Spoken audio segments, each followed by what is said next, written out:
O deputado federal Kim Kataguiri perdeu uma ação contra o jornalista Altamiro Borges. O Kim foi chamado de fascista, mirim e pirralho fascista.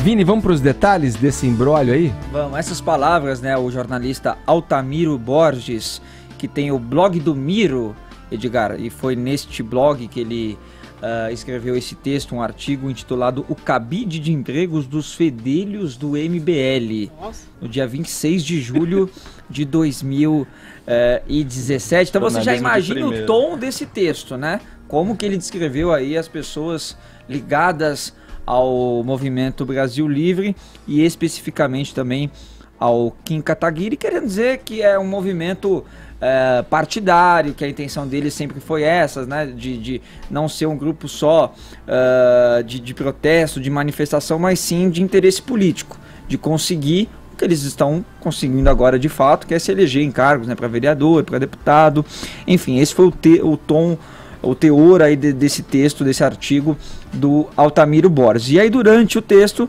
ele classifica, né, essas palavras, como você bem falou, fascista, mirim, pirralho fascista, associando isso ao deputado federal Kim Kataguiri do DEM, que entrou então com uma ação de indenização aí contra as palavras do Altamiro Borges, mas acabou perdendo essa ação. A juíza do caso, Edgar, que é a Marcela Dias de Abreu Pinto Coelho, da 2ª Vara do Juizado Especial Civil de São Paulo, entendeu que a ação era tentativa de censura e atentava contra a liberdade de imprensa, entendeu? Então acabou dando causa-ganha aí para o Altamiro. Eu tentei falar com o Kim Kataguiri pela manhã, porque na verdade essa notícia foi muito republicada aí pelos blogs de esquerda, né? Principalmente pelos blogs de esquerda. Tentei falar com o Kim, acabei não conseguindo, mas se ele der uma palavrinha que a gente coloca aqui no Morning Show, mas também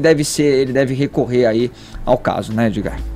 Eu acho o seguinte, aqui a discussão jurídica ela é muito rica, né? Se chamar alguém de fascista consiste numa injúria, ou seja, a ofensa à honra pessoal, ou no caso assim, no meio de comunicação, a difamação, né? Você mancha a reputação de alguém chamando-a de fascista, essa decisão foi contrária, em primeira instância, só que há outras, por exemplo, quando a Carta Capital, né?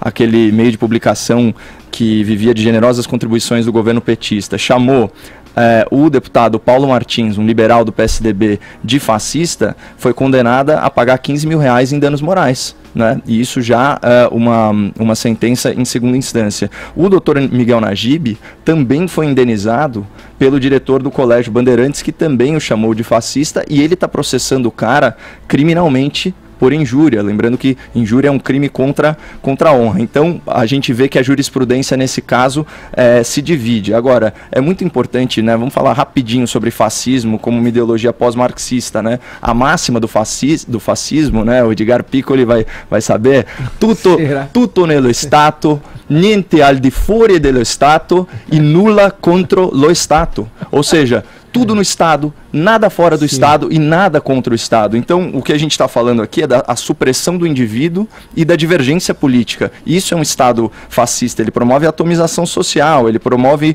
o empoderamento do Estado. O Kim Kataguiri é, por excelência, um liberal, que inclusive cresceu no cenário político debatendo democraticamente. Quem que não debate com Kim Kataguiri? Por exemplo, a filósofa petista Márcia Tiburi, que foi flagrada no programa de rádio, fugindo ao debate, e a ironia é que ela escreveu um livro chamado Como Conversar com um Fascista. Mas é a cartilha leninista marxista, xingue-os do que você é, acuse do que você faz. E tem uma frase ótima que é atribuída erroneamente a Winston Churchill, mas a frase é boa mesmo assim, que é a seguinte, Edgar: os fascistas do futuro se chamarão de antifascistas.